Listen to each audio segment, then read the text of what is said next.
اللہ تعالیٰ نے قرآن مجید برہان رشید کے اندر سب کچھ واضح فرمایا ہے کہ جنت میں کون جائے گا، دوزخ میں کون جائے گا، اور جنت اور دوزخ میں جانے والے لوگ وہ کون کون ہیں، ان کی پہچان کیا ہے۔ اللہ تعالیٰ نے سورۃ آل عمران کی آیت نمبر 142 کے اندر ارشاد فرمایا، ام حسبتم ان تدخلوا الجنۃ ولما يدخل الایمان ویعلم اللہ الذین جاہدوا منکم ویعلم الصابرین۔ اللہ تعالیٰ نے ارشاد فرمایا، کیا تم اپنے آپ کو جنتی سمجھتے ہو؟ حالانکہ اللہ تعالیٰ نے تو آزمایا ہی نہیں۔ اللہ تعالیٰ تو آزماتا ہے کہ اللہ کے رستے پہ نکلنے والے لوگ وہ کیسے ہیں، صبر کرنے والے لوگ کیسے ہیں۔ اللہ تعالیٰ پہلے آزماتا ہے، پھر اس کو جنت دیتا ہے۔ اسی لیے تو نبی کریم صلی اللہ علیہ وآلہ وسلم نے تمام صحابہ کو ایک ہی مرتبہ جنتی قرار نہیں دیا۔ جس کے اعمال حضور علیہ السلام دیکھتے اور ایسے اعمال ہوتے کہ ان جیسا کوئی اور نہ ہوتا، تو پھر حضور علیہ السلام اس کو جنت کی بشارت دیتے۔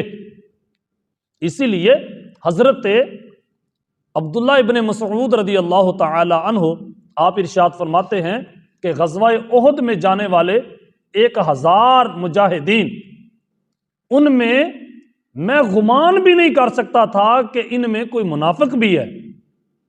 جب غزوہ احد کے میدان میں اترنے سے پہلے 300 منافقین عبداللہ بن ابی کے ساتھی جب جدا ہوئے، وہ واپس چلے گئے، تب میں حیران ہوا کہ ان میں منافق بھی تھے، یہ لوگ منافق تھے۔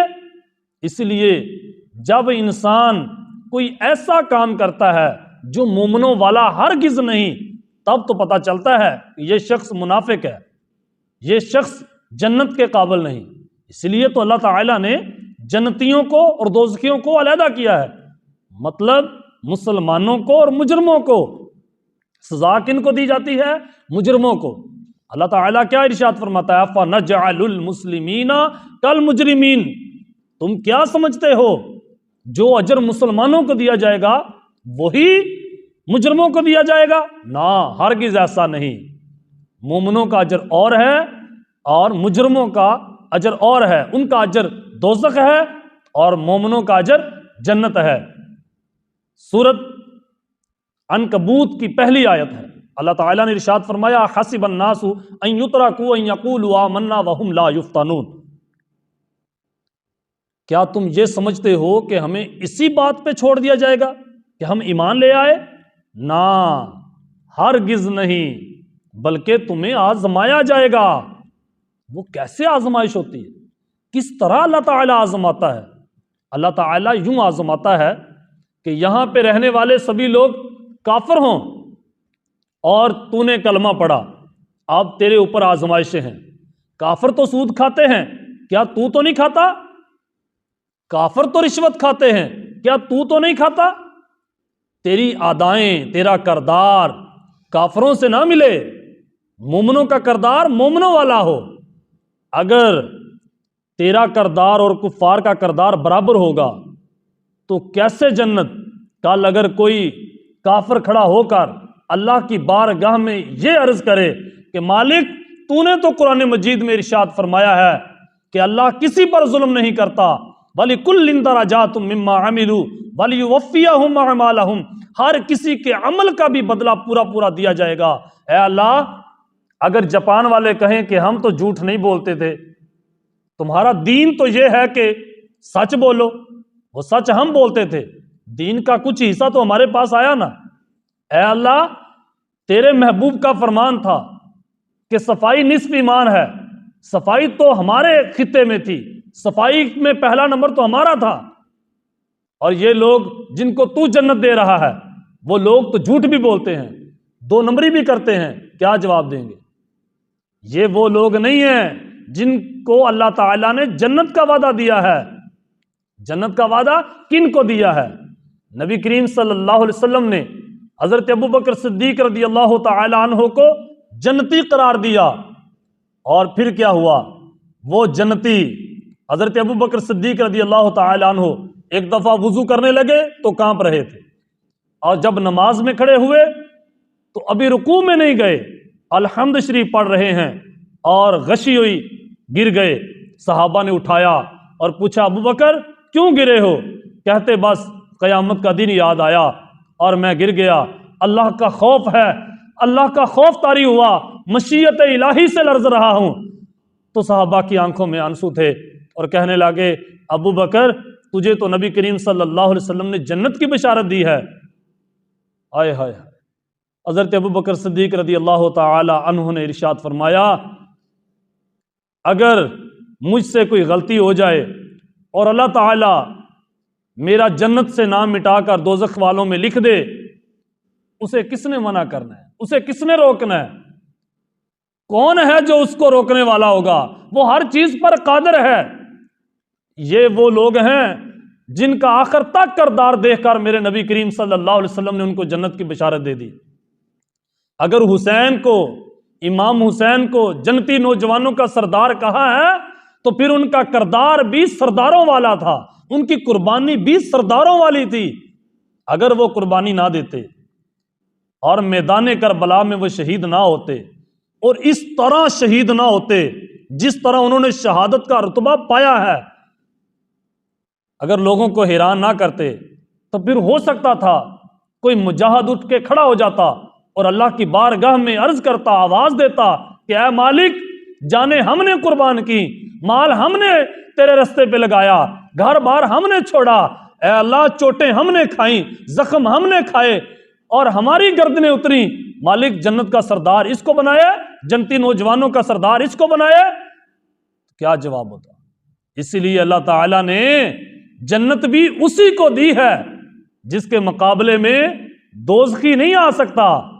اسی لیے تو اللہ تعالیٰ نے قرآن پاک میں ارشاد فرمایا جب دوزخی دوزخ میں پھر رہے ہوں گے، سزا بھگت رہے ہوں گے، اور جنتی دوزخیوں کو دیکھ کر کہیں گے اوئے تم کیوں دوزخ گئے؟ تو وہ کہیں گے قالوا لم نک من المصلین، یار ہم نماز نہیں پڑھتے تھے۔ ڈیفرنٹ تو ہے نا۔ جنتی وہ ہوتا ہے جن کا کوئی مقابلہ نہ کر سکے، جن کے کردار میں کوئی یہ نہ کہے یا اللہ اس نے تو کسی کا حق کھایا تھا اور میں نے تو کسی کا حق بھی نہیں کھایا، اے اللہ اس کا اجر تو مجھے نہیں ملا، تو کیا ہوگا؟